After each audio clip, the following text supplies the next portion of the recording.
नमस्ते दोस्तों, आप सब कैसे हो। आशा करती हूँ आप सब लोग बहुत अच्छे होंगे। मैं एक देवी पचरा गीत लेकर आई हूँ। जब माँ की विदाई होती है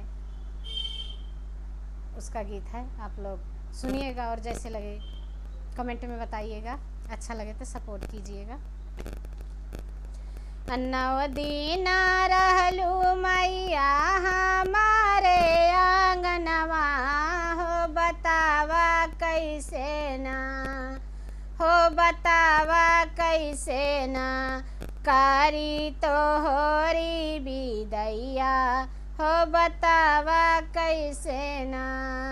नौ दिन रहलू मैया हमारे आंगनवा, हो बतावा कैसे ना, हो बतावा कैसे ना कारी तो होरी विदैया, हो बतावा कैसे ना।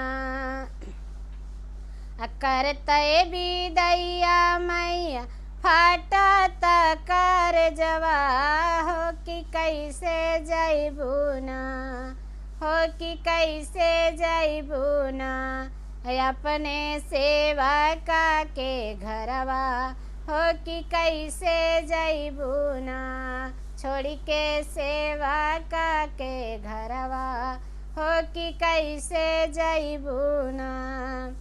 नावाए दिनवा खातिर बनलू महतरिया, हो दुलरवा कैलू ना, हो दुलरवा कैलू ना कि अपने सेवा का के संघवा, हो दुलरवा कैलू ना कि अपने सेवा का के संघवा, हो दुलरवा कैलू ना।